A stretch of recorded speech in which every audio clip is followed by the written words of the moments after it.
right, welcome to today's podcast. I'm so grateful that you're here and that we will be talking all about how to build your experts practice with our very special guest today. So our special guest today, and in this edition of our Shining the Light series, I'm introducing a very special guest. She is a trailblazer in the AI adoption and technology innovation space across Australia and New Zealand. She has over 25 years experience in software development, digital transformation, and she specializes in the practical application of AI within professional services.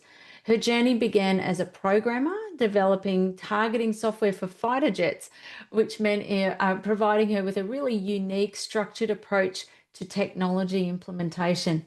Her recent endeavors focus on integrating AI into accounting practices and now more broadly into other organizations. And she has an online course, which is AI for Accountants, offers structured, really hands-on approach to mastering tools, enhancing efficiency, and future-proofing firms. She's renowned for her engaging and insightful presentations. She's addressed over 30,000 professionals since being presenting over the last few years. She simplifies really complex technical topics into relatable, practical examples, making AI accessible and less intimidating. Please welcome the one and only Inbal Rodnay. Inbal, welcome to the podcast today and to the Jane Anderson Show. I cannot believe that we've been able to get you to sit down for 5 minutes, and you are one of the busiest speakers I know. Thank you so much for your time today. It's a pleasure. I'm honored to be invited to your podcast. Oh, it's a thrill to have you on. Inbal, you have an extraordinary practice and a journey that you've taken to being at this point. Are you happy to share a little bit about your practice, how you started, and what's been happening for you, who you work with, and particularly what's been happening over the last 12 months? Oh, that's a lot of questions There's in a lot one of questions in question. one. All right. Where do we start? What we started and what's happening. So Yeah, it's funny because we can go back in time to where things started and how it's finally coming to a place where it feels like it's actually happening. right. And so you can look at very early in my career as an employee. I've been doing things very similar to what I'm doing now. Okay. So I'm all about technology adoption, all about making it accessible and easy to use, and looking at new technology that's coming up and sitting from the business side and going, how does this apply to us? What does that mean for us? How do we put this to work? How do we prepare for these big changes that are happening? And that's what I've always done. But I spent a lot of my career, maybe the early part of my career, thriving on the rewards of being a good employee and getting, some promotion or some great feedback from my boss or my employer. Right. And then later as a self-employed, I spent a lot of years doing great work, but being a bit frustrated that the world doesn't know about all the great work that's happening in the rooms where I work. But Yes. but I wanted the world to know. I wanted it to become bigger and easier and fun. And that's what's been happening over the past few years, and even more so in the past, less than a year. Yeah, amazing. You are just on this incredible trajectory over the last 12 months. Tell us about the type of work you've been doing with your clients. So the work that I'm doing is around adopting technology. So Right. taking businesses and helping them become tech-savvy businesses that are confident with technology and that are really making the most of the technology that they have. Because we Right. all pay the same licenses for Microsoft or for Google, Yes. but some of us use it very little and some of us get a lot of value out of it. And Yes. right now with AI, we all have access to these tools that cost, $30 a month? Yeah. The price is not a barrier for anyone, Hmm. but many don't use them. Some use them a little and some use them a lot. And this is only Right. going to grow with automation, with agents. There's going to be so much more we can do with them. So my work is in sitting with a business and going, hey, look at this technology. Let's look at what it means to us. Let's look at how we bring it in and how we bring it in safely. And how we don't Right. fall for all the hype and all the noise and all the new apps. What is real? What are other people actually doing with this that we can do today And what do we need to watch because it's coming, but it's not quite ready yet? Right. That's the kind of work that I do. It's so easy to be overwhelmed with all this, isn't it, Inbal? And if I look at, the rate of adoption for organizations, they're desperate to try and implement it, but they're trying to shift the Titanic, trying to, get team members to take it on board. How are you getting in front of these clients to be able to help them to adopt it, particularly these, fairly large groups, and you've got people who are skeptical, people who are scared. Yeah. Then you've got the groups of people who are like, yeah, give it to me, trying to juggle all those people.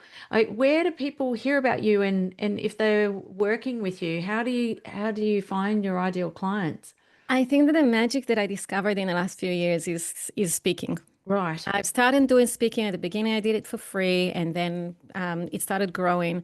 And that's what really changed things for me from I'm doing all this great work in rooms and the client is super happy, but nobody else knows, to Right. I'm speaking about it on stage. And first step was getting on stage and being seen to know my stuff.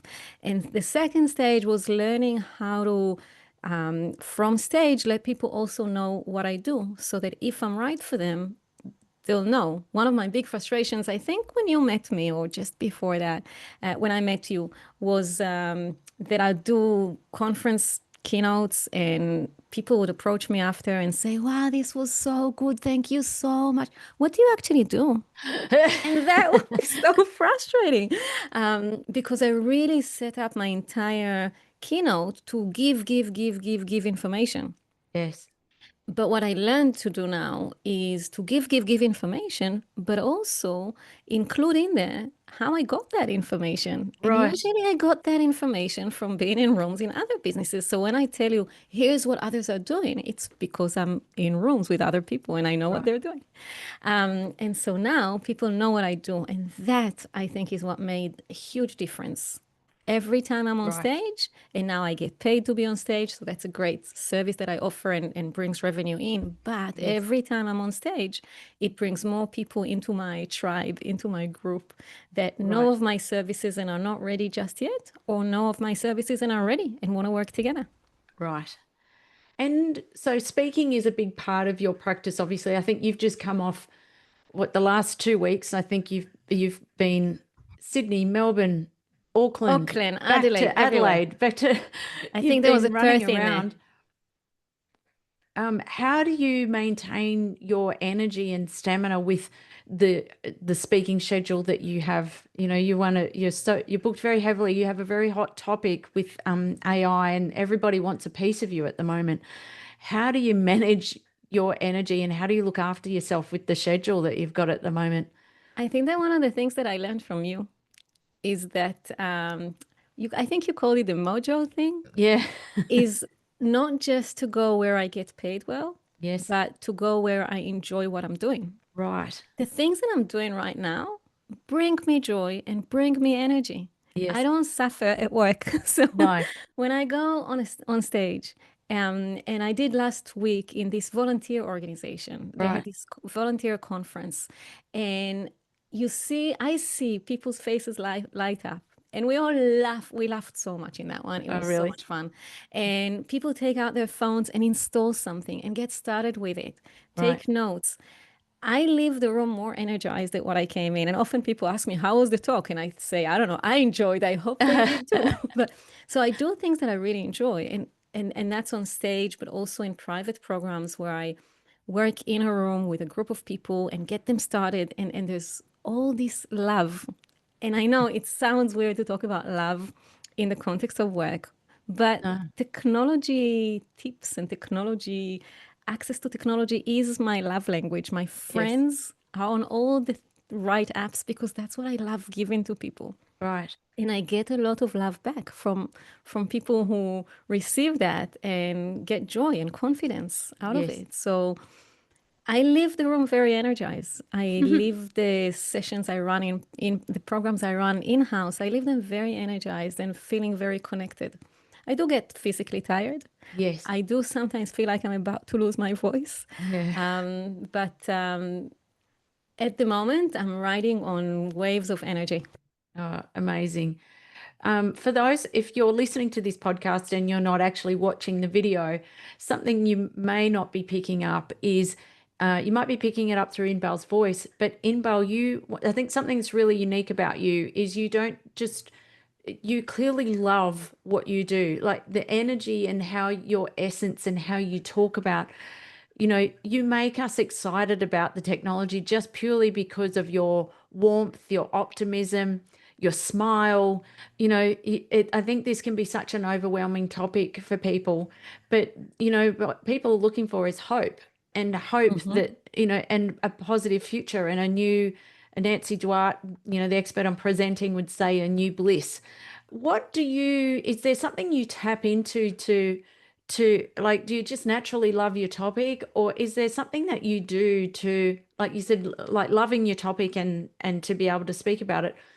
But what do you do to have that level of optimism and joy about your topic, even though you've just come off 2 weeks of speaking about the exact same thing each day? How do you do you? Is my question. So we get what you know, but how you do you is what sets you really apart in this space. Well, first of all, it's the only one I know how to do. Yes. I actually want to do you sometimes because then I think I often channel my inner Jane, which I'm internalizing over time. I think that there's something that I find very joyous, very healthy that's happening in the last few years, and more than that, really in the last maybe 6 months, is that there's this convergence of things that I always loved that Right. come together. Okay. And there is no compromise anymore in my work life of, Right. in order to do this job, we have to also do the less fun parts of the job. That's gone from my life. I spent probably 80-90% of my time, of my work time, doing the things where I feel I shine. Yeah, right. And that's thanks to the work we've done together. It sounds like I'm promoting you, but which I do because I think you're awesome and people You should always use do. it. You're very kind. But learning how to run the business in the way that you've taught me and you've taught my team means that I don't need to do the things that don't bring me joy every day. There's other people who are really good, and I'm not good at those things either. Yeah. And I spend all my time now, probably 90% of my time now, doing the things that I feel really great about. Right. I am not a very scripted speaker. Mm-hmm. I come in with my ideas and bullet points, and I know exactly what I want to cover, but I can tell different stories. I can answer audience questions during and not in the end. I love making it into a conversation. So really, sometimes my speaking ends up being some sort of a conversation with a group of people in a room, which is Right. very inspiring. And I leave with new ideas and new things I'm going to write about and new things Right. that I'm going to research. So if I did, I don't know how many presentations in the last few weeks, they were not the same one. Right. They were always different. Okay. And that brings me joy. Yeah. And I think that there's this amazing convergence that I'm noticing now with even my childhood dreams. Wow. Because part of my career as an employee, I was a project manager in software Right. development products. Project management, for example, never brought me joy, but it was the thing No. I was good at and it paid well. Okay. But now what I do is about speaking, which I love. Some of it is performing, being on stage, which I really enjoy. Some of it is about teaching. And I always loved that. Even as a child, I would teach my younger cousins, and like coming back into that teacher thing, which I really Right. enjoy. Yes. Some of it is about giving people confidence. So often I'll start a session in a room and there'll be those people that go, oh, I'm not good with technology and a bit Yes. apologetic. And I'm like, right, we're locking that door and nobody leaves the room until we get this out of this person. Because no one should be not good with technology today. Well, it's so easy to use. It's just Yes. about bringing people in and giving them the experience that they're great at it. Yes. Because anyone can be great at it. It doesn't require coding today or anything like No. that. And so that area of empowering, especially women, especially younger people that haven't got their confidence yet, that gives me super joy. Yeah. And then there's the other side. There can be in a business that I come into and I sit with the executives or the partners, and there'll be this older person who's a bit sort of over it, and getting them to start it. That brings me a lot of joy. It's so good if you can win someone over like that, isn't it? I do that all the time. So Yeah. in my program where I bring AI into businesses, the first thing I do is executive briefings, to Right. align them, because I Okay. know that anything I want to do after that will be much harder if I don't have everyone with me. So Yeah. bring the executives in a room where they all feel safe to ask their questions. Give them the real of what's AI, what's happening, what's coming, what's not real. A lot of them, as everybody wants to bring AI in, and everybody sits in this fear that everyone else has got it all done. Right. Everyone else, they have the whole business automated with AI, and I'm the only one Yeah. Yeah. who still doesn't. And that is Yep. not true. Right. Maybe it's true in a few years. Right now, it's not true. Right. So coming into a room and showing people what's really happening and Yes. opening up my own account, my own ChatGPT or Microsoft Copilot or Google Gemini, whatever it is that's relevant for them, and showing them how people really use it. Simplifying all of that, Yes. making it real, reducing the noise, aligning all the executives so they're all with me. And I'll tell you, Jane, I don't think I've ever failed with that one. I leave the Wow. room with all of them with me, all of the Great. skeptics, just answering their questions Right. about security, data confidentiality, how will we train staff, how will we maintain quality of work if juniors just have AI do the work for them? Like this, they're valid concerns, Right. and we answer them, and then they're with us, and that's happy. Yeah, they just need that reassurance, don't they? And I know even Inbal, you coached me, and because it is easy to feel like you're behind and that and that was a concern I had. But I think you really put people at ease, and you put me at ease to say, you don't have to be. I'm always the bloody early adopter where I do all these things and then I come back to square one, and I think that reassurance. Sometimes I know the reassurance you gave to me was that it's okay. You Mm-hmm. don't have to be the early adopter this time. And I was No. like, oh, I can breathe. Like you Yeah. can, because if otherwise, I think that fear, and I'm guessing you see this, is that all the hype is that the fear is that I'm going to be left behind, and Right. I'm not keeping up. Am I going to have my job? Am I going to be relevant for future? So there's a lot of not only the fear necessarily of trying to adopt it, but I'm not going fast enough, and Right. I'm I not think there's a lot of up. that fear, and a lot of Right, it is not justified, and it right, shouldn't be there. right, And one of the things that I always see people take photos of my slides in conferences and in meeting rooms is where I show them the breakdown of the levels of adoption and right, where everyone is at. And I ask them a right, few questions so that they can figure out where they are. And I go, right, so you're okay. Where we want to be is with the early majority. Some people want to be the early adopters, and that's great for them. Fantastic, right, do that. Most of us, we want to be in the early majority. We want to right, use tools that are tried and proven. We want to do what everyone else is already doing. We want to do what's, yeah. And that's most of the people that I work with. We right. want to be in the early majority. We don't want to be laggards. Yes. Yeah, That's we're what we keeping don't up, want to but you be. don't have to be out the front all the time. But if you just rely on what you're reading on LinkedIn, you will think that you're a laggard because everyone's Yeah. posting, here's how I automated everything. Nah, no, Yes. Yeah. not That's today. so reassuring, Inbal. And you've got just such a beautiful way about that of I think your energy is very much about care, and you care about where they're at. You care about those concerns and the fears, and that's really reassuring for people, and it's and I'm imagining I could see that's why I think your execs, when you're working with them and you do the exec briefing, which is a perfect way to kick off, because their real question is are our people in safe hands?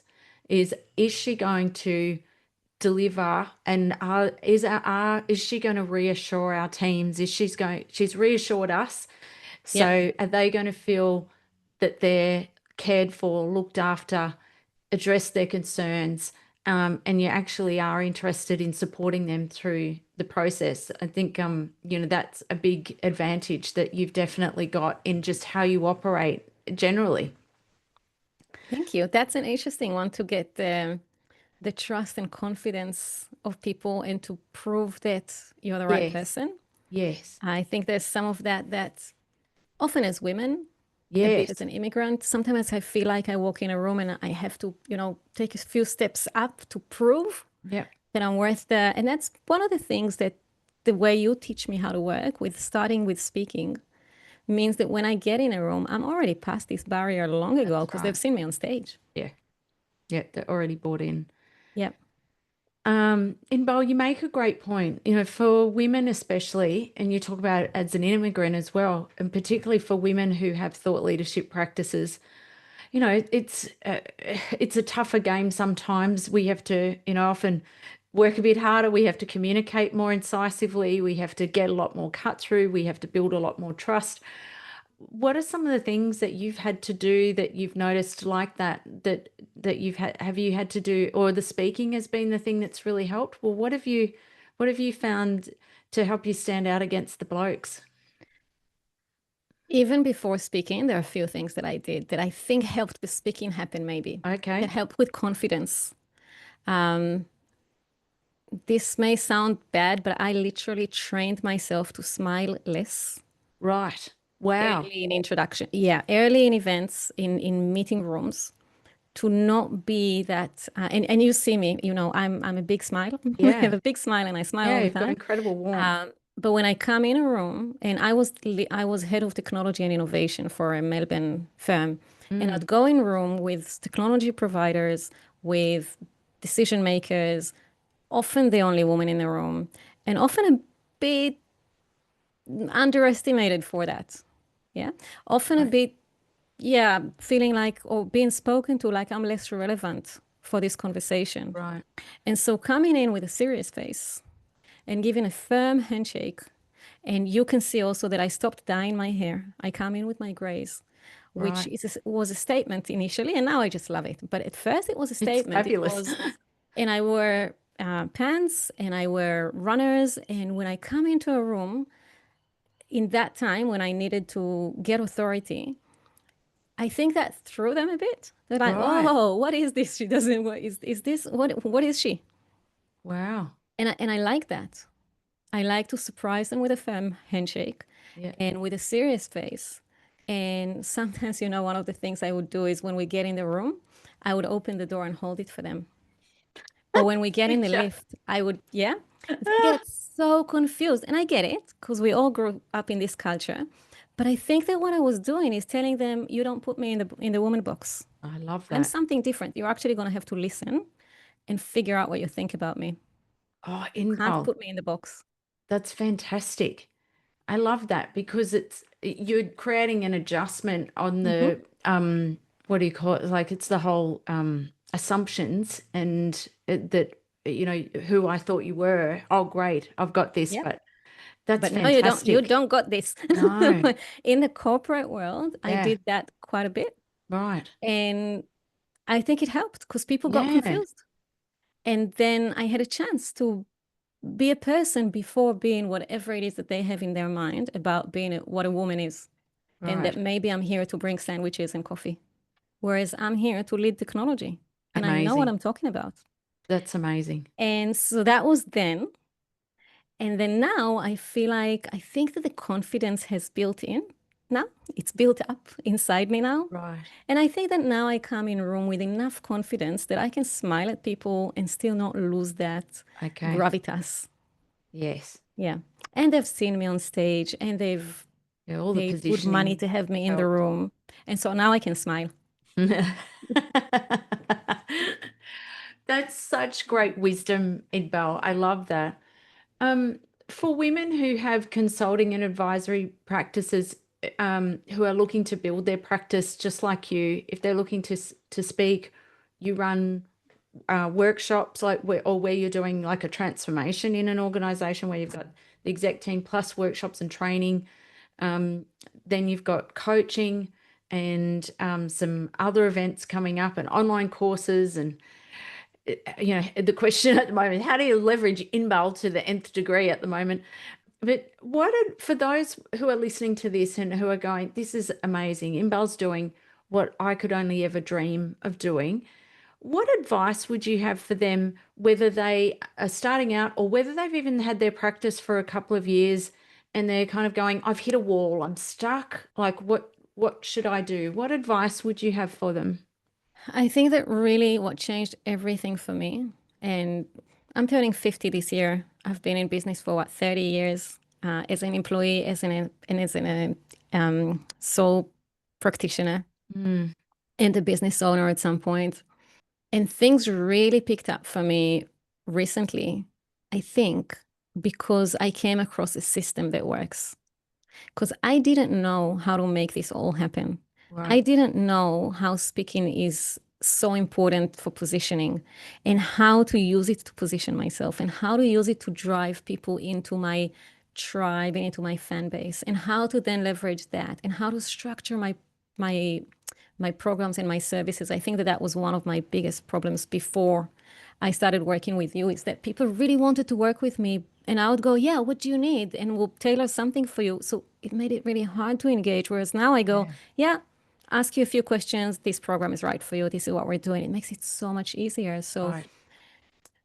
the framework that comes with the thought leaders framework that you've taught me, I Yep. think is what made everything explode.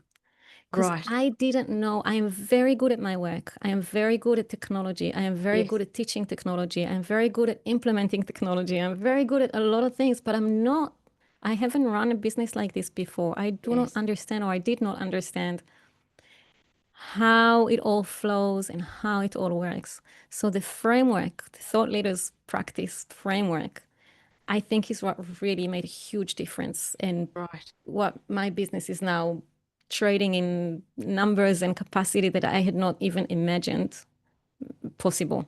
Right. I think that that's the secret. So Yeah. you Having a already system know and a that when I framework. see women who are running a similar practice and are and not sure where to go, I tell them, well, you've got to join. And you didn't invite me here to promote your service, No. but I tell them you got to join because this is it, because there is a framework. There are pathways for all the different aspects of the practice that we need to implement rather Yes. than try and invent them, which I have tried for 30 years. Right. Just take something that works, and it seems like this works for me, Yeah. for everyone, but for me, this framework works. Yes. The funny thing is, I don't know if I told you, Jane, but that green book of the thought leaders practice has been on my shelf for I think 10 years. Has it really? Yeah. Wow. I I remember didn't know reading it. that. I don't know if it's 10 years, but it's A years long time. ago. And I remember reading it and going, yeah, but I don't know what to talk about. I don't know what my topic is. I don't know this. I Right. don't know that. There were all the blockers for why that wasn't relevant to me. Right. But it became relevant because you bridged it for me. You bridged that gap Right. for me because you helped me apply it. Because it's not enough to get a blueprint. It's not enough to see the framework. It's access. Everyone's got access to AI, Jane. Why do they need Yes. me? But they do, Right. because they need someone to show them where to go, Yes. even though it's all out there. And Right. so for me, the big shift was finding this framework, but I found it 10 years ago and it didn't do anything for me. But Right. finding someone who could guide me through and teach me, show me what to look at, and tell me that some of these things are not relevant yet. Just put them aside, they're not relevant, and focus on this. And now let's focus on that and guide me through. And that's been working amazingly. You've done so well. It's all sequence, isn't it? Because, you don't have endless resources of, marketing teams and accounting teams and, project teams. There's one of you and and you have a vision for your practice and where you're trying to go and what you want it to look like. And that's very different to someone else's practice and and your expertise, how customers understand how to buy, relevance in the market, like what problems you're solving. Everyone's practice is just so different. So, and it's the same for yourself, as you said, Inbal, is that for those that go, well, we can go online and learn AI. I can go on and do LinkedIn courses. I can do, but we go, we all need someone. And I guess that's the power of the human experience and, really elevating the value of a human being for an expert is to say, because I think that's a fear sometimes for experts is going, well, how am I supposed to continue on, if people can just create digital twins and, like all these things, but do you think we'll still always need the human connection and the human being to help us through that as our expertise and with practices like this as we evolve?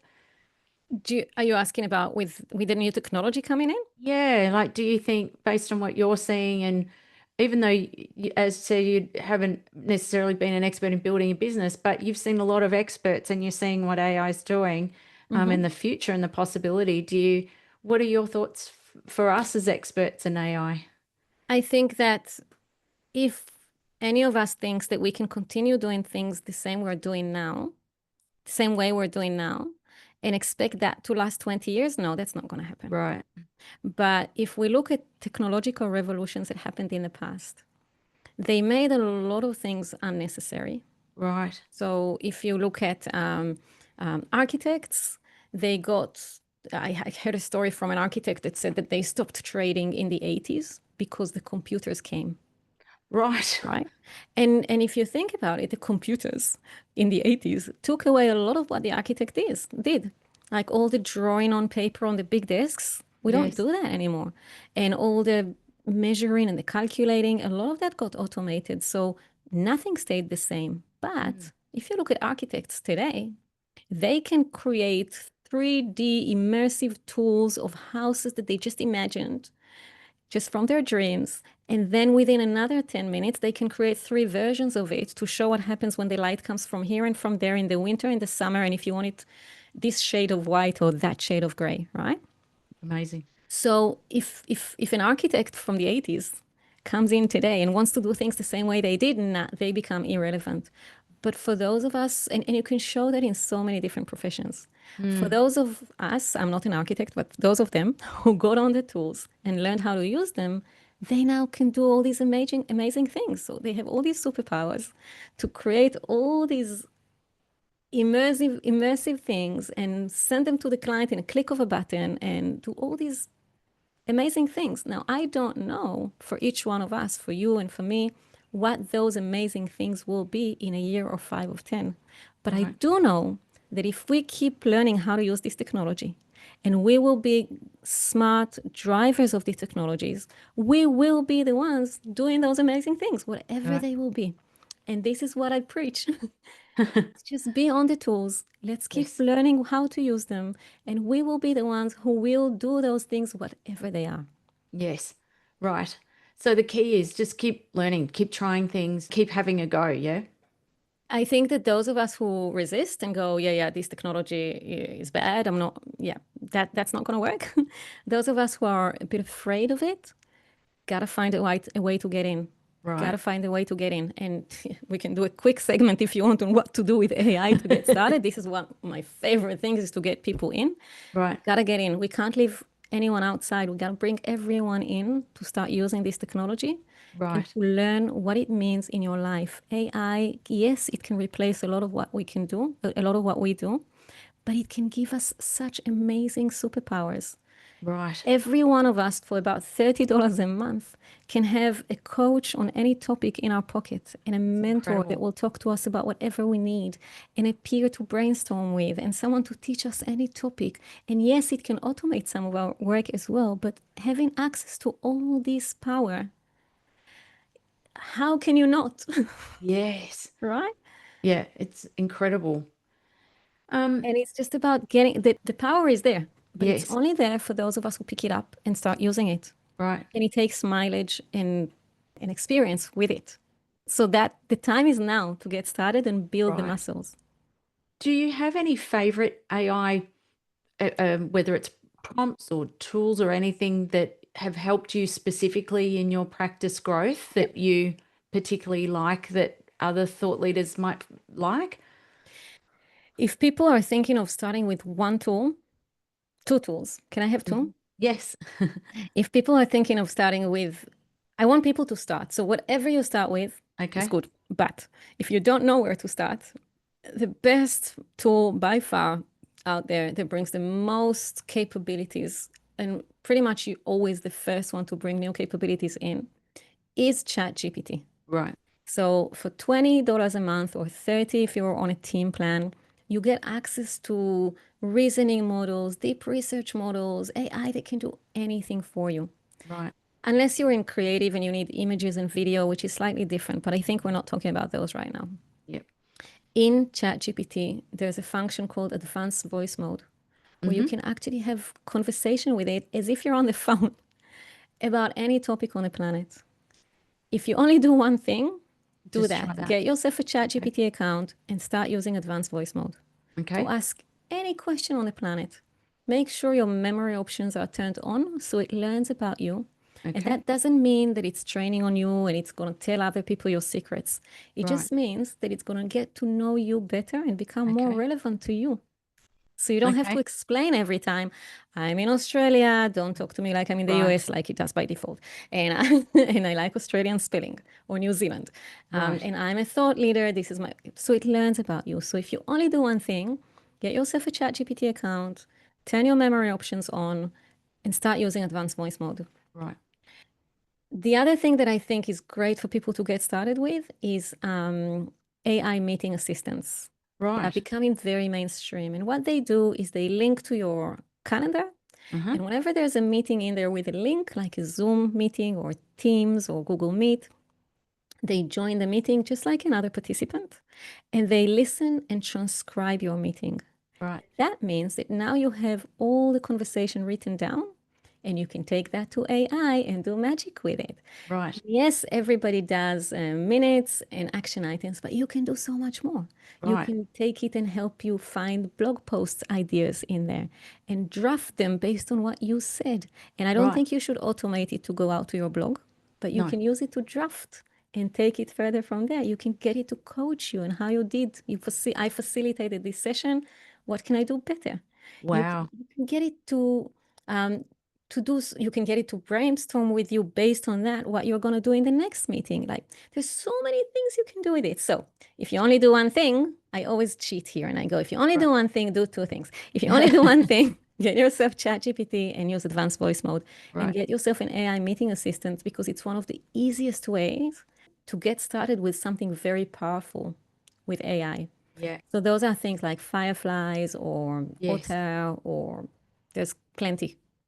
Yeah, I have to say, I know that was the advice you gave me actually, which was to put fireflies in, and we took it that step further and connected it to Asana. Mm-hmm. And so it now takes the tasks from the meetings and automatically creates those tasks in Asana and assigns it to whoever that person was in the meeting who has to do that task. And So, then you review it, right? Because it gets yes. it sort of mostly correct. Yeah, mostly correct. It's Yep. 99% right. Mm-hmm. Um, but even better is that if it's a task for me, because my executive assistant knows that she needs to watch anything that comes through there that is assigned to me. Mm-hmm. So she knows, oh, well, that's a task that Jane's got to do. She doesn't have to do it, but her responsibility is to make sure I get it done. Yep. So that step, even in itself, has been just magic. Isn't it? Yeah, Mm-hmm. nothing. I feel like just nothing slips through the cracks, and you're not kind of going, "Oh, what happened to that thing that we were talking about? And did that get done?" And Oh, so, just the option we have, and I don't know if you're doing it. If you're not, I suggest you do. I suggest that anyone using AI meeting assistance set it up to drop every meeting as a document, a Word document or PDF document into a folder. right. Because because if you ever want to leave that tool and go to another one, your history is with you. Ah, The other is that now I've got all these conversations in documents, so I can amazing. search across them. I can use, we didn't talk about Microsoft Copilot or Google Gemini, who are like ChatGPT, but linked to your environment, either Right. Microsoft or Google, your emails, your files, etc. So now I can ask this AI, Gemini or Copilot, when did I last speak to Jane? And can you summarize the last 3 times I spoke to her or the last 3 months of this project we're working on? What did I promise? What did I say I was going to do? What dates did she say she was going on leave? And so many more things. So have it, or maybe I'm not in and someone else needs to follow up on something I did with a client and they can go, what did Inbal talk to them about last time they Amazing. met? And ask more questions about our conversation. Our ability to capture all our conversations in text and put it in a file, Yes. It's it's extraordinary. it's extraordinary. There's so many things we can do with that. And Inbal, one of the things that you inspired us with, particularly with the content creation boot camp, as you know, you set the bar.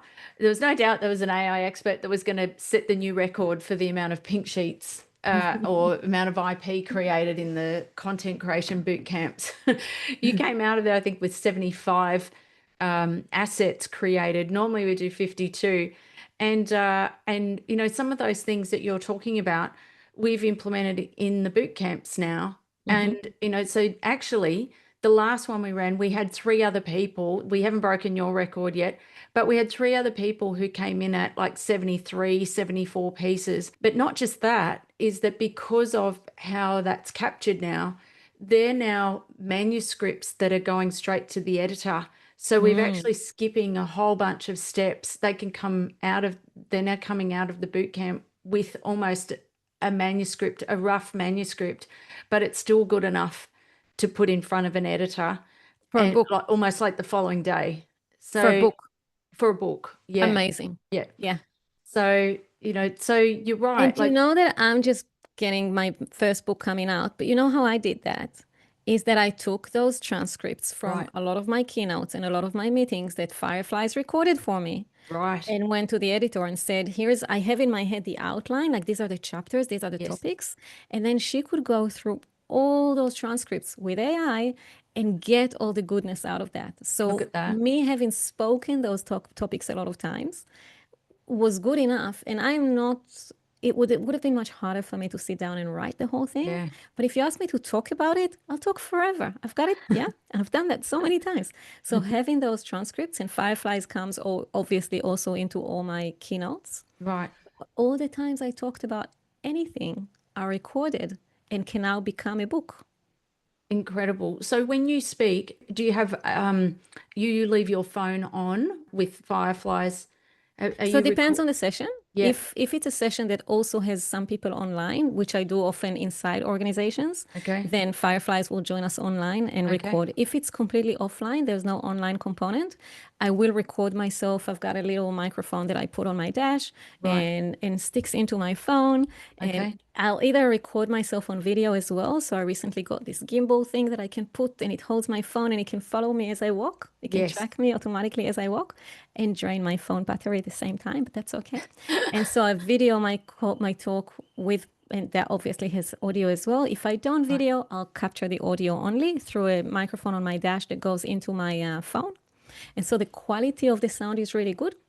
And the reason that's important is one, the transcript is better if there's good quality, but also because then we can take those recordings and make them into snippets that can go on socials, etc.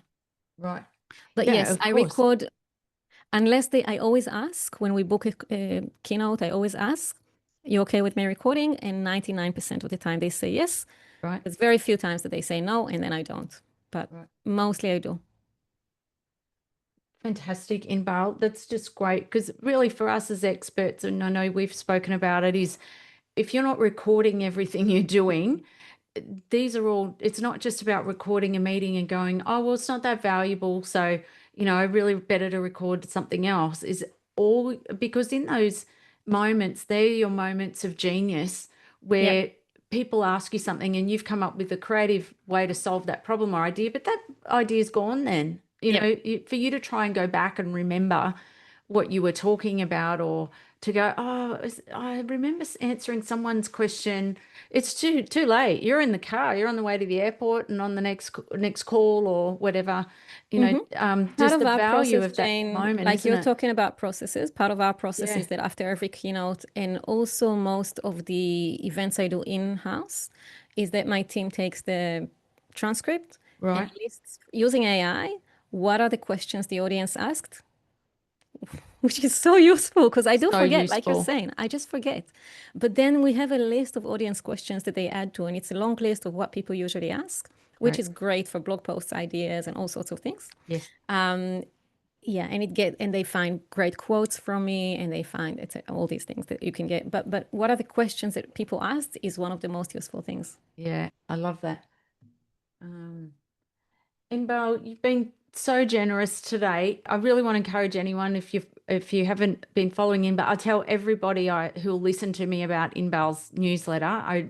Anyone that's talking about AI, just sign up to Inbal's newsletter Thank you. because I think what's really interesting is watching your journey of the specific types of audiences you're working with, but how you're leveraging now not just your IP, but your personality and your approach to life and your mindset and how that can really help organizations go through change. I think, we have so much, I think you're just scratching the surface wisdom and expertise, but just who you are and Thank how you. we can all tap into a bit of Inbal and how do we get to learn from you. So I think Dance with me. How everyone can dance with me. Let's dance yeah, together. right. That's it. Um, Inbal, you've shared so many powerful things today. You have an extraordinary practice and you deserve so much success. I love what you said around the power of having some kind of framework or, even though books can sit on shelves, sometimes being able to just talk to someone who can translate what it means for your practice and exciting that I'm grateful that we've been able to work together. But the fact that, but it's also a testament, I think, that what you've been through is what our clients go through. The Mm-hmm. power of writing a book. Your book's going to sit on someone else's shelf for a little while, and then something will happen. And they go, oh, I know that book. I know that person. Oh, so, we're always planting seeds. They're things that travel. So really excited to hear about your book as it's coming out. So that's underway at the moment. Yeah. Yep, yeah. That's in final edits. Final edits. So we're keeping an eye out for Yep. that. You talked about the power of positioning, which was essentially being able to, when you're coming into these meetings now, the gravitas that you have coming in because of, and being able to be more yourself Mm-hmm. coming into those meetings. Also, for those who aren't watching, I'd really encourage you to jump on Inbal's social media, have a look at the videos that she's doing off the back of her keynotes. They're really powerful, Inbal. They're just fabulous. Social media for me is just LinkedIn. You can't find me Just anywhere LinkedIn. else. Just Yeah, LinkedIn. makes perfect sense. Some great insights on recording everything, the transcriptions. And I love the last tip that you have there, which is capturing all the questions that your audience Everything. have for Yeah. inspiration. Do you want to give Inbal, out the link to the newsletter? yeah, where would you like, if people want to follow, they go on to inbal.com, is that right? Inbal.com.au. Yep. And inbal.com.au/join is where you join my newsletter, Okay. which comes out every week. And it has a very short video of me demonstrating something or explaining something, usually sharing my screen, showing how I use ChatGPT or Copilot or whatever it is that I'm showing that week. Trying to be brief, but really to give things that are helpful and that people can implement right away. None of the Great. big world is changing things, just what you can use today. Great. Yeah, I'd really encourage everyone to jump on and join Inbal's newsletter. It's so helpful and so useful. So we can't wait to hear about the book. We'll keep an eye out for that, and hopefully we'll get you to come back and we'll celebrate the launch. That'd be Awesome. amazing. Thank you. Thank you, Thank you, Inbal. Jane.